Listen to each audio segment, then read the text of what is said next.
Right, now we... Hey guys, welcome back to another week of the Cyber Unfiltered podcast. I think that's the name anyway. You sure? Yeah, I think that's the name. It's got a name, Cyber Unfiltered. We got Matt and Chris here, and I'm not sure where we're going today. Not sure where we came from either. Apparently down the toilet. Well, I mean, we spent a few minutes talking about you guys wanting to buy me a razor or a park bench. So, I mean, started this off low. It's got to get better from here. I mean, it's a fair point. Actually, I got a story I want to share. This is pretty cool. Saturday, I went to an event. It's for a company called LightRaise. They are a funding platform for like nonprofits, and they have this Grow initiative. It was super cool. There's a bunch of nonprofits there. I'm actually going to do a cybersecurity workshop in November for them, for the people in that program.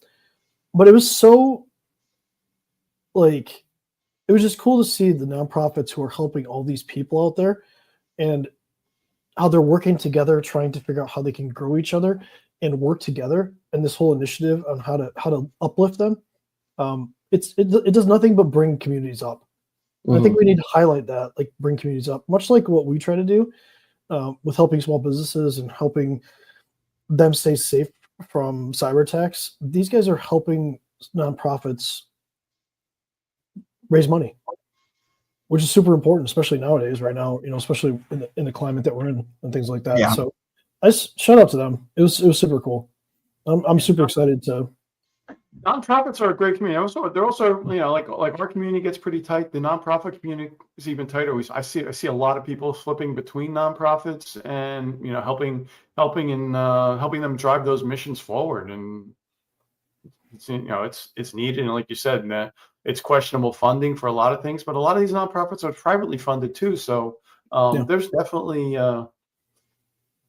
risk in those environments, and they need help. They don't, we're not in the early 90s anymore. It's the times have changed and cyber attacks are way up, and the litigation's even higher. Yep. And everything, not profits included. You guys aren't nice. Sue anybody, right?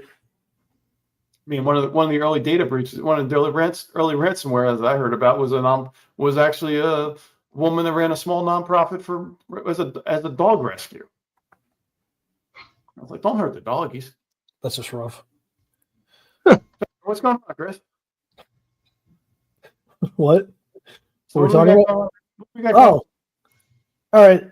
We wanted to focus a little bit today on critical infrastructure, specifically food.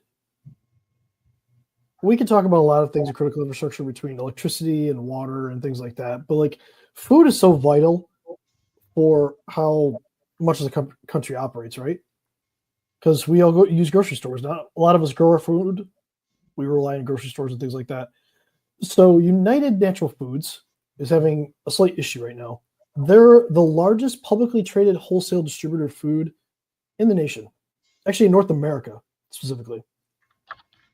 They have 53 distribution centers, and they deliver fresh and frozen products to over 30,000 locations across the United States and Canada.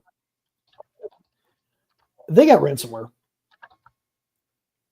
on June 5th. It shut them down. Great.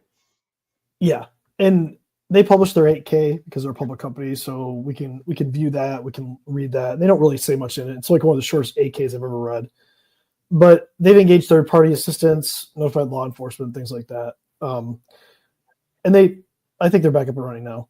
But it kind of brings up the point. What if, and we don't want to say this, but like, what if multiple distributors were hit across the nation at the exact same time? And what the impact of that would be on us as a country and us as, our communities and things like that. Mm-hmm. Because we've seen attacks like this before. There's JBS Meats. A lot of this. Yeah. We've seen a lot of this with during COVID with the rush on stuff in stores, and the whole supply chain blew up then. So this is going to this would throw a huge wrench into that. Yeah, And I and there like was food, so I'm sad if food doesn't end up where I can buy food. I mean, that's a supply chain issue I can get behind because I like to eat. So, it's fair. you know, no food, bad. But think about the ripple effect of it, though. Even if it wasn't like 3 or 4, what if it was just 2? And what ripple effect that could send throughout our entire economy, our entire nation. And it's really kind of terrifying when you think about it, because we don't know anything about this yet other than what was in the 8K. We know that they do $31 billion in annual revenue, according to them. They have 11,000 suppliers, 28,000 employees. They're the primary distributor for Whole Foods. Now, what impact does that have on Whole Foods? Now, I know Whole Foods is not a traditional grocery store for the average person, but what if it affected all those little community grocery stores and things like that? So it's Well, if you can't buy their stuff at Whole Foods, they're going to go to the other food stores. There's going to be a rush at those food stores, and somebody's not going to get their bananas this week. Or, well, they have frozen food too, right? So it's probably going to affect restaurants. It's probably going to affect like all the people that work there. You know, let's say a restaurant's shut down because they can't get the food either, right? It affects all the workers that work there. Then that might turn into, toilet paper of 2020, panic buying. You know, even if there's enough to go around, it's going to get hoarded by a few quickly. And a lot of these have been targeted by a group called Scattered Spider, and then they partner with their threat acting group. They do mostly social engineering to get into companies, and then they partner with ransomware operators to deploy ransomware.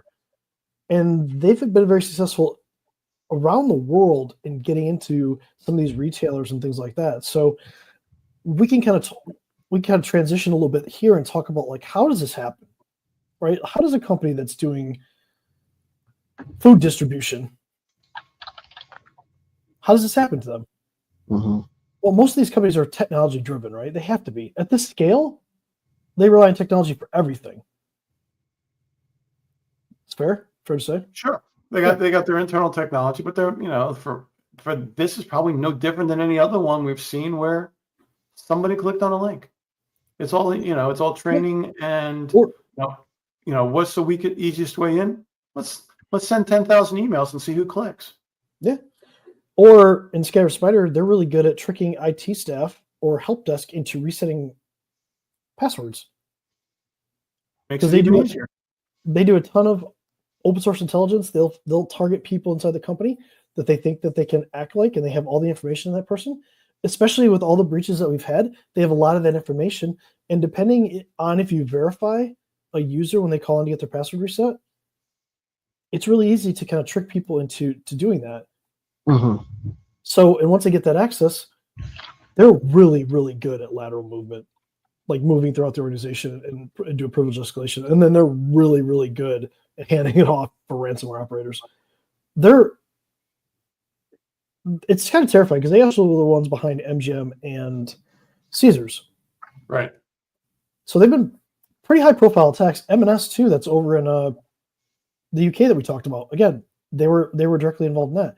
So we start looking at this and it's like, what do they do? How do they get their initial access? Well, they either socially engineer their way in, so they trick somebody into resetting a password, or like to Bob's point, they click a link. They can do SIM swapping, where they take over somebody's mobile phone number. So guess what? Maybe your password was leaked and they can figure out what carrier your cell phone is. They have somebody at the carrier to swap that phone over to a different SIM, that phone number, and suddenly they can get your SMS-based authentication. Whoops. Those are two ways that they can get in. And then once they get in, if you use a big product like Okta for like a single sign-on, or Enter ID or Azure AD, whatever you want to call it on Microsoft side, they are experts at that, experts at abusing it. Mm-hmm. So they'll do that. They'll get privilege escalation. They'll try to get to admin. They'll do lateral movement. They can abuse Active Directory in general. So if you have a server, a big company like this might have servers on site. They're really good at that. The way that they do some of the stuff though with persistence is MFA fatigue is one of their attacks, where they may know what you use for multi-factor authentication and they just submit credentials over and over again until somebody clicks the button, clicks approve. Always a way. Yeah, that's how one of the ways that they gain persistence in the environment. And then of course they're going to create new accounts as well. And then their big thing is just data exfiltration and ransomware deployment. So they steal as much data. In this case, we don't know if they were behind United Natural Foods. Probably not, because like I don't know how much data you're getting out of a food distributor, but and maybe there's more to it than that. But these are the ways that people can get in, and it kind of begs the question: well, what can the average company do to protect themselves? So, use the training for one. Sure.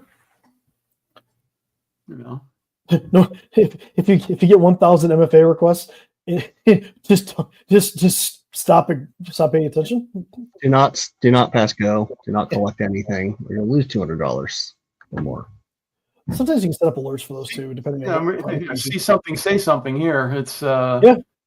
You know, if you're getting hammered with that many requests, you got to pick up the phone and call somebody and say, and don't wait for somebody to call them and say, oh yeah, this is IT. There's a problem with your account. Click OK so we can fix it. Make sure it's the right people you're talking to. Also, I think we got to update the way that we train people. Right? It's not just about emails. What if it's voice phishing or phishing? Sure. What about real world examples of training people? Teach the staff how to validate the IT requests. Are they validating it? And if they are, is this something that needs to be overhauled? And then, I mean, in these attacks, do you think these companies have security operations that are monitoring these systems?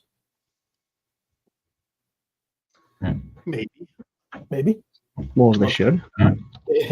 If they do and they're still getting breached, maybe it's time to find a new one. Do they have an incident response plan? So when something like this happens, do you know what to even do? We spend a lot of time talking about that, like between the three of us. Like, what's the plan? Like, we were talking earlier about playbooks inside. Like, how do you handle certain things?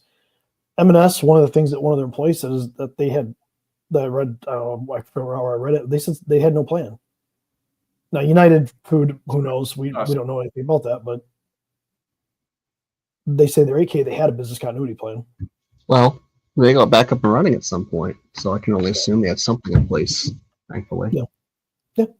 Not so sure about others right now. Isn't there an insurance company that's doing something weird, Matt?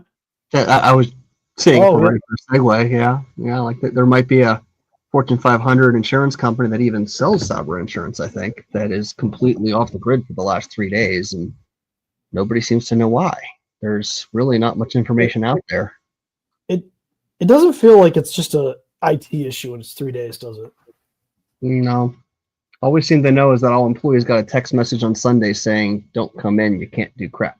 And then they're still down here, towards the end of Tuesday. It sounds pretty significant, whatever it is. But none of us seem to be able to find anything anonymously posted or any kind of ransom notices or anything yet. So this one's pretty in the dark. It's impressive how tight they're running their ship, because normally it's actually very impressive. I mean, usually one of us would have seen something posted somewhere we hang out anonymously. Hey, I work there. This happened. Nothing. Dead silence. I saw some posts that were deleted in some of the places I hang out. So I'm wondering. I wonder if there's some threatening things. So we'll see which way this goes. Could be a cyber incident. Could be somebody really made a big mistake, because that's a big company to be down for 3 days. And have business interruption insurance and a good cyber policy. I hope they don't insure themselves. Have you seen those business interruption insurance policies though? How little they pay out? Because you have to prove that the cyber attack caused that for like that entire time. So even though you're down for 2 weeks, if they can argue that you should have had a plan or it didn't affect you for 2 weeks, you're still able to make money, they don't pay out. They might pay out just a fraction of what you think you're getting. It's kind of weird. It's kind of interesting how that goes. And it usually does not end up in your favor. ends up in the insurance carrier's favor. I'm in shock. I was gonna say, when does any insurance really come out in your favor? Yeah, I guess that's a good point. When you have to use insurance, it's probably not a good thing, right? Something bad is said to have happened. So Yeah. Any insurance payout request does not come from a good, source. it's fair. Good cause. I'm wording that poorly. Nothing good happens that you want insurance to pay out on. Fair point. Hey, gentlemen, why don't we move on to next week and Yeah, shut let this us, down? let us know what you're doing. Do you authenticate to the help desk that you use? Do you have internal resources for that?